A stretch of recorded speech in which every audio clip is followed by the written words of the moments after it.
Hey YouTube, my name is Seven Joker, and if you're not part of this community, you can actually become part of this community by subscribing and leaving your comments and liking these videos so that we can able to build a better, bigger opportunity and community for everyone. Anyway, I've been contemplating on making this video. I've been saying every day on my TikTok live, guys, I'm going to upload a new video. Guys, I'm going to upload a new video.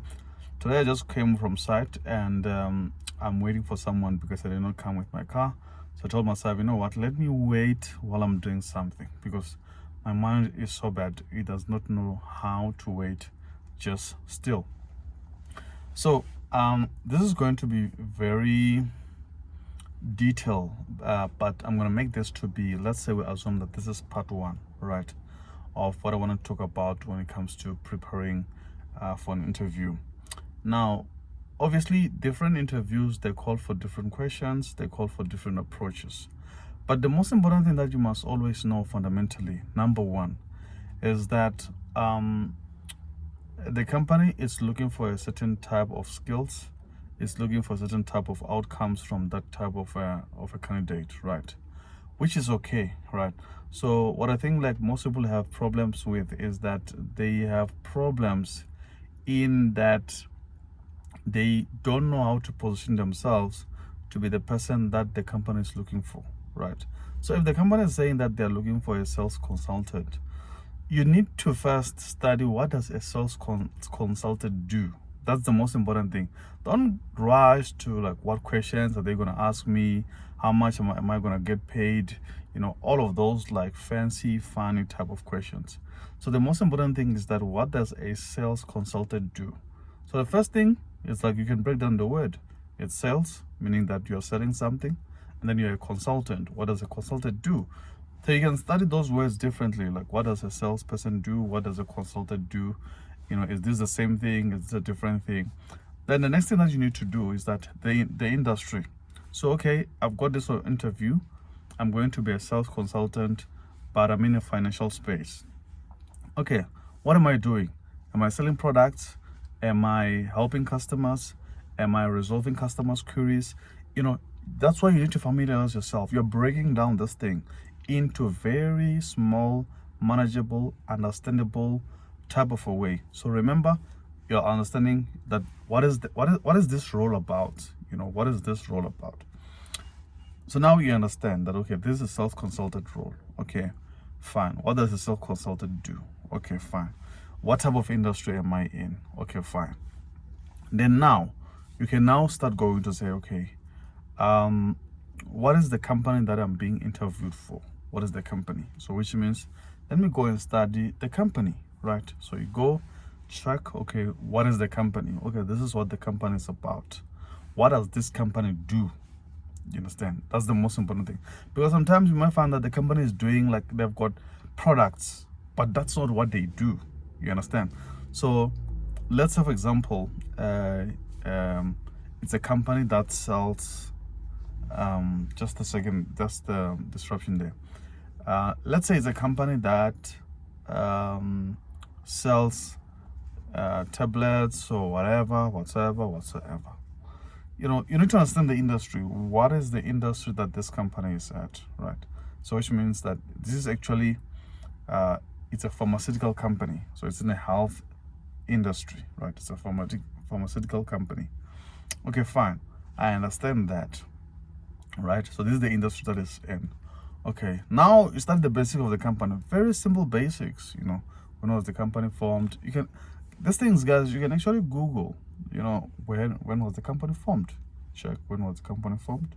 Okay, who's the leader? Who are the leadership of the company? You check the leaders of the company, and then the next thing that you check what products are they, what business are they doing. You check their sponsorships. You check if they ever had any dispute and that went to court. All of that. There's certain things that they're not necessarily going to help you to get a job, but if you can raise them as questions on your interview, it shows that you did your homework. Very important. So these simple basics. What is the name of the company? When was it formed? What business are they in? What are their partners? When was, the founders of the company, the leadership of the company? Did they ever have any court dispute? What was the outcome? All of those type of things, Familiarize yourself with this. So now you understand, like, what does this company do? You understand the role that you're in. You kind of like now start envisioning what will you be doing in your role to be able to make money for the business or for the company, because that's what they're hiring you for. They're hiring you because they want you to bring them business. They want you to make them money. You're done. Then what I will do is I will then go to the questions. Then remember, I understand the nature of the business. I understand the nature of the company that I'm going to be interviewed for. You understand? Now, I'm getting so many interruptions, but let's continue. So now that you understand like all these simple basics, now you go to the next one, which is now the type of questions that I need to prepare for this interview. But for most people, questions are not the problem. It's their confidence. And people forget a very, very basic thing, which is confidence comes from competence. Confidence comes from competence. It means that you have skills to do this thing. That's why you can speak. That's why I can record this video. It's because I've done it so many times. I don't have to be worried. I don't have to be nervous. I just have to focus on the message, what I have to say. You understand? So what does this mean? How do we solve your nervous problem? There's no way to solve it. There's no way to solve it. The only way we can try to reduce the nervousness is that we have to get you to practice more, right? What do you practice more? You practice being self-aware about yourself and about your skills, right?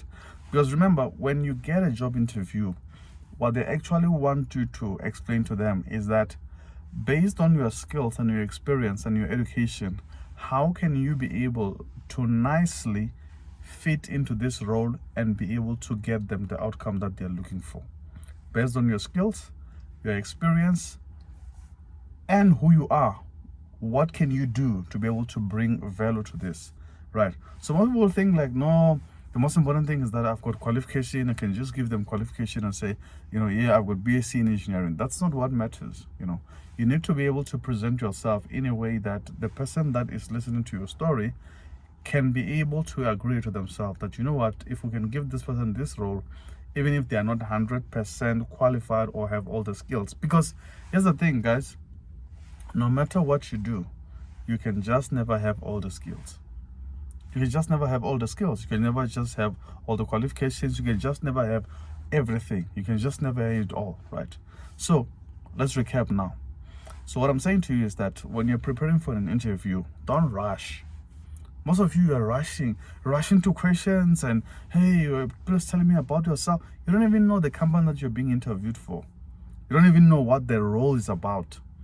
Sometimes there's nothing wrong in reaching out and find out like the role that you are interviewing me for. Is that someone else left the role? What was he doing? What was their main responsibilities? If they don't want to answer you, they can just tell you that, the person left, but the responsibilities and the roles that this person was doing is actually on the job description, and they would have given you. That's very fair. But you can get more clarity. You can even go to LinkedIn, look at the people that are working in the same company, and you can even reach out to ask whether someone in your company that does this role. Typically, I understand that you don't know, but what could this person be doing? Hi, I see that you're working for this company. I've got an interview on Monday. Don't reach out today for today's answer. People are busy. They're not even going to LinkedIn every single day, So if you know you've got an interview on Monday, reach out this Monday. You give them time to be able to respond if they're going to respond, so that at least when you go there, you're prepared. Because guys, most people, they don't lose opportunities because they don't have skills. Most people, they don't lose job opportunities because they are not capable. It's because of lack of preparation. People don't know basic things. People don't know basic things. What business are we in? They don't know. What products are we in or are we selling? They don't know. What specials have we given this Black Friday? People don't know, but they're going to an interview. but people are spending like their lives like on TikTok, YouTube, and Tinder, and all of these places, but you don't have a job, and you're not serious about preparing this job. So in simple terms, what I've learned so far with all the questions that I get regarding interviews is that people are just not in a business to do research for themselves. People don't want to do the homework. People want someone to go and do the homework for them, and then they come back and give it to them. People want to be spoon-fed. People just want soft life. It's not like people are not capable. The tools are there. You go to ChatGPT and you say, "Hi, ChatGPT, I'm a 24-year-old female who just gotten out of high school, or who just gotten out of university with a BSc in electrical engineering. I've got an interview regarding this job. Can you please give me 5 possible questions?" Then ChatGPT can able to do that. You are using ChatGPT as a guide, not as a solution. Very simple. "Hi ChatGPT, please give me 10 questions that I can prepare for a role of self-consultant. This is my first time going to an interview." Make them simple. Give me possible answers. Then you don't use that as your solutions when you get to the interview. Because most people, what they do is that they go to ChatGPT, they take these answers, and then they want to say that on the interview. Why are we calling you to an interview if we are just going to take answers from ChatGPT? Then we can just go to ChatGPT and hire ChatGPT, because we know you don't know about yourself. So the most important thing that, guys, we need to understand about this thing is that you want to be able to use these tools as a way to help yourself, as a guidance. There is no right and wrong. And this is the problem that I don't like sometimes about school. School makes people to freeze. People don't want to fail. People don't want to learn. People don't want to experience things. People just want to make sure that, actually, when people come to me for job interview training or coaching, I think they want me to give them answers that will make them to get all of these things right, which is not true. So guys, with that said, there is no solution to job interviews except going to multiples of job interviews and practicing. Now, because you guys want tips and skills and all of this, let me give you something that you can actually go and work on. Number 1, if you're going to a job interview, make sure that you have enough time to sleep. That's very important. Number 2, make sure that you master the basics. Make sure that you're able to package your experiences, where you worked, the school that you attended, the highest qualification that you have obtained, the milestones that you have managed to gather or help the company to achieve while you're still working there, if you have got any experience. Another thing that's very important is that get someone that can assist you to listen to your answers. Just get someone. It doesn't have to be a qualified person. My mom can listen to me and tell me that no, that answer is it's pap. Just get someone to listen to you when you're answering those questions, because feedback makes you to improve. No matter how it is, feedback helps you to improve. So don't do that a day before. Then do that 2 days before. Do that 3 days, so that you can be able to refine your answers, make them better. Write it down. Be obsessed with that day. Be obsessed with that day. I remember back in the days when people used to go to interviews, I remember my uncle and my dad, everyone around me, they would not sleep. They will actually, I'm saying that not sleep, I'm lying. They will actually make that the next 2 weeks or so to be about that interview. You'll see the way they conduct themselves, the way they speak. You realize that like they're preparing for something, So that's what you need to do as well. You need to, when you've got an interview coming up, you have to be thinking about it. Like, how am I going to phrase this? How am I going to say this? How am I going to do this? How am I going to answer this type of question? And if that is not enough, then you have to write it down. Record yourself. You've got cell phones, record yourself. Listen to your answers. Please tell me about yourself. You can actually do even a demo to yourself. "Good day, Mr. Chauke. Please tell us about yourself." then you listen to your answers. Hi guys, or hi panel, or thank you so much for the opportunity that you have given me. My name is Savin Chauke. I've got a background in electrical engineering. I've qualified. You know, listen to yourself. Speak. Listen to yourself, what you're saying, and judge yourself as well. If someone were to say that to you, will you accept that as a better candidate? So, but most people, they don't want to learn. So guys, do the basics, and then let's take it from there. I'll see you on the next one. Cheers.